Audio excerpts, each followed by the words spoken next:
The Switch 2 has released and I've been playing it since Friday non-stop.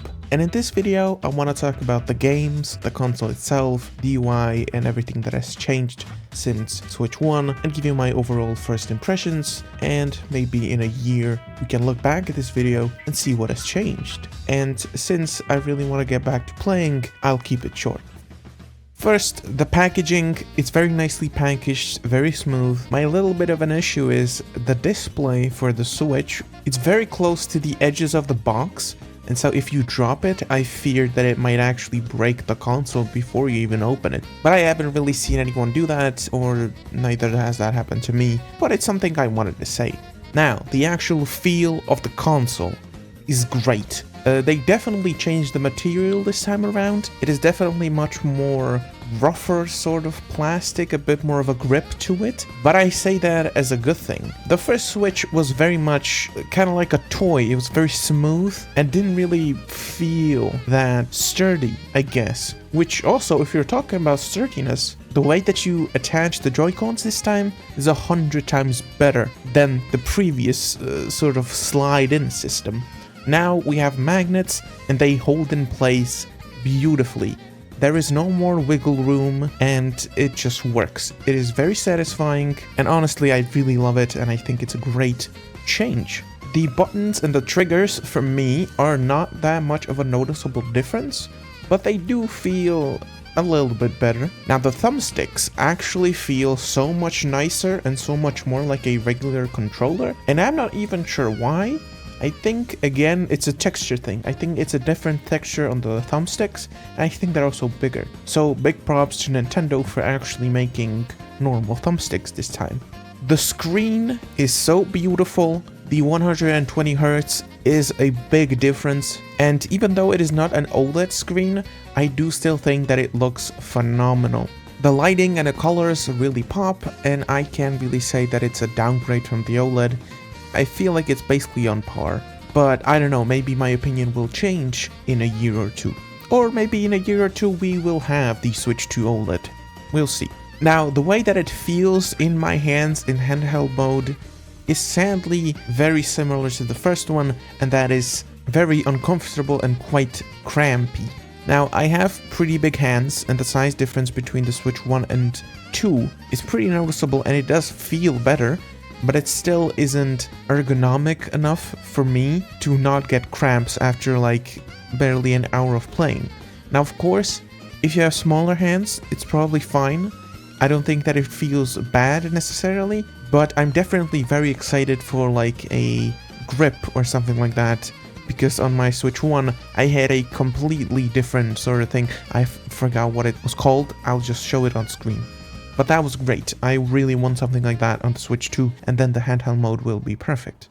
But I do get the way that the Joy-Cons are designed is for it to work in like one hand and as a mouse and stuff like that. So I don't really see this much as like an actual big issue, because if you were to fix this one, you would have different issues with the mouse mode and the one Joy-Con controller use. Plus, I mainly just play on my TV, because there I can bump up my saturation a little bit and it looks just a little bit nicer, you know. Now, the sound difference is honestly very close. It is very good. I don't really have anything to complain about. And when I try to compare the sounds of the two systems side by side, I feel like it sounds basically the same. So the sounds are good. You definitely don't need headphones. I think it's perfectly fine to play without them. Also, talking about sounds, the dock now makes a sound when you turn on the console. It sounds very cool. And the dock itself, it's a dock, but it looks a little bit nicer. It's a little bit chunkier, but not by much. And the design of it is much more rounded off and looks very sleek and modern. I really like it. Now, I didn't buy a Pro controller because they're sold out everywhere, and so I've been using that little gamepad attachment piece of plastic thing. It feels great, honestly, it feels really nice. I feel like even on the Switch 1, this sort of thing felt really good, and here it just feels a little bit nicer because it's bigger. I do still think that I will buy a Pro controller in the near future, just because it just feels a little bit nicer, you know? But considering that this is like a free option for like a controller, I think it was really great. So my overall thoughts about the screen, the Joy-Cons, the dock, the controller thingy, it feels very similar to the first Switch, but much more premium, I guess. The material feels a lot more like a gaming console rather than a toy.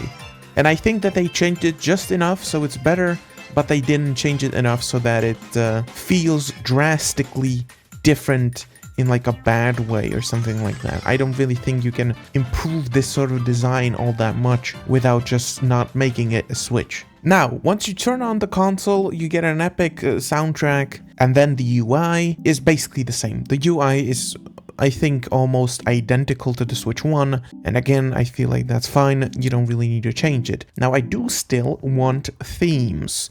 Nintendo, please, let me put a goddamn picture on my main menu. Come on, man. The thing that they actually changed, and it is across Switch 1 and Switch 2, is the entire eShop. It now actually works. The eShop on the Switch 1 was an absolute travesty, and so I don't know if I can actually applaud Nintendo all that much for just making the shop work, but I greatly appreciate it. It is much nicer to actually look at some games on the store and not feel like I want to die. Now, downloading games is fast, honestly, it's pretty quick, and the storage on the Switch 2 is fine, I feel like. It's like 250 gigs, and considering how small the games on Switch are, I feel like it is perfectly fine. I have multiple games, and barely half of the storage is full. And you can buy micro SD express cards. They changed it so that the loading times don't take 5 hours. But yeah, you can buy those, and from what I saw, they're fairly okay-ish on the price. And considering you can just buy like another 200 gig one, and I feel like you'll have plenty of space for like everything. So yeah, definitely don't compare it to like a PlayStation 5. The games are like 10 times smaller on the Switch, so you're perfectly fine with the 250 gig, I feel like, if you don't have like 100 games installed at once. Which, at that point, I don't know why would you have that? Now, the actual games that I played, there's two mainly, which are actually Switch 2 games, sort of, kind of.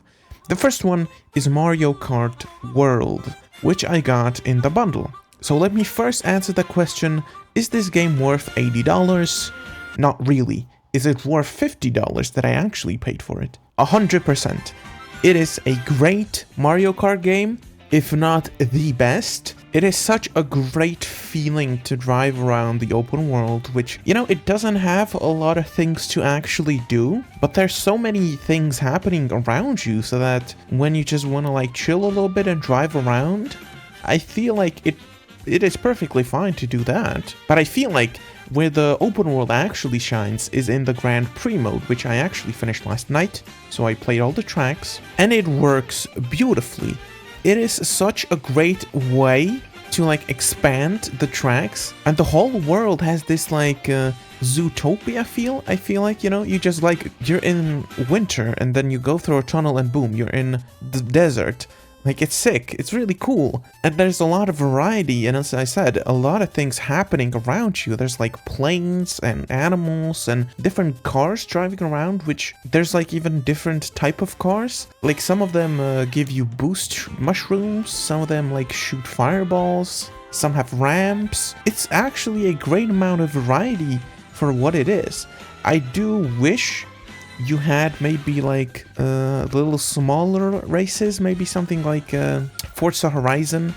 You know, Forza Horizon does it great with like the XP boards, the stunt jumps and stuff like that. I feel like it would definitely be great to have that in this new Mario Kart. And I feel like they will probably do like more updates and add stuff to it. This is just like the day one release of the game, and I feel like it's pretty fine. Like, I don't really have much of an issue. I definitely spend like multiple hours just driving around the open world, just like trying to get the costumes for the characters, which is an awesome thing to have, and to just, you know, look at the world, try out different controls of the vehicles. And so I do think that the open world is a great addition, and it makes the game feel so much more casual as compared to like Mario Kart 8, which felt very competitive. I don't know how to describe this feeling, but Mario Kart World has a much more casual, sort of almost vacation-like feel to it, considering how many locations there are and how just nice it feels. Again, it's like a feeling. I don't know how to properly, objectively describe this feeling that I'm feeling, but it's great. It feels awesome.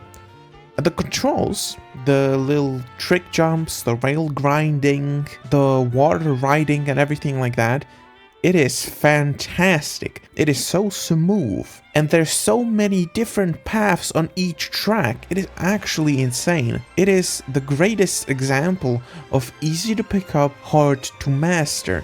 And the things that I saw on like speedruns of certain tracks is absolutely insane and looks phenomenal. Also, 28 players, it's absolutely chaotic, but I feel like that is Mario Kart. The couple of new items fit in there seamlessly. I never felt like they were out of place. And the actual like drop rate of the items, like the variety that you actually get, I feel like it is perfect for me currently. I definitely didn't feel like I was just getting one item the whole time. I feel like it was a great variety of them. And actually, while we're talking about items, the way that you get hit in this game by everything is so nice compared to Mario Kart 8. Because in Mario Kart 8, everything you get hit by plays basically the same animation. And it was so goddamn annoying every time you saw it. But in Mario Kart World, it is, I don't want to call it physics-based, but the way that you get hit is based on where you actually get hit, you know? You just don't stumble the same way as you did in the first game. You can straight up negate the damage of a blue shell by doing some epic trick. I somehow managed to do it once. I don't think that would happen in Mario Kart 8, because that game is very much like hit scan, I guess, and there isn't variety of like ways to get hit. In this, it is such an insane thing to say, but actually getting hit in a Mario Kart game this time around is not incredibly frustrating. It is almost nice to look at the kart stumble around and like gain control of it again. It is so much nicer, so much nicer. I think it adds to that, again, that feeling of like very calm and non-competitive feeling. But yeah, this isn't like a full review of Mario Kart World. Again, this is just first impressions, and the first impressions are impressioning me because it's fantastic. It is incredible. But the second game I played, maybe just a little bit less, is Breath of the Wild Switch 2 edition. And Breath of the Wild was easily my favorite game on the Switch. But the performance was absolutely atrocious. And so all they had to do is bump up the frame rate to 60 FPS and just, you know, increase the resolution, and I'm good. They did exactly that. They added Zelda notes, and it is fantastic. It is incredible. I love this game so much, and playing it on 60 is like a fever dream. My brain cannot comprehend the smoothness of this game. It's just fantastic. I can't really say much else. If you know what Breath of the Wild is, this is just better. And if you don't know what Breath of the Wild is, please just buy the game, play the game. It is one of the greatest open world RPGs you can play. And I say that as a guy who has played a lot of open world RPGs. Now, I tried games like Mario Odyssey, which has like a hidden upgrade sort of thing. It's not like a separate edition, it's just an update. It looks fantastic, it looks incredible. I definitely am very excited to play it. I also tried out Fortnite just to see how it runs. And it is fantastic, honestly. Compared to the first version on Switch 1, this is night and day. This is really good. It is actually playable, and I will now play on the Switch because I have a PC. But if I only had an option to play it on Switch, I don't see a big problem with it. Also, you can use the mouse mode in Fortnite. I have not tried that, but sounds cool. I also really wanted to try the BioShock collection, more specifically BioShock 1. It runs like ass. Looks pretty good. Please, this is a cry for help. I need this game on 60 FPS in handheld. I will do bad things just to have this. Can you tell I like BioShock yet? And yeah, there's still plenty of games I still want to try out, but this is just the first few that I had the time for in between playing Mario Kart and Zelda. And first impression of the Switch 2, it is an incredible update to the Nintendo Switch 1 and exactly what I wanted and more.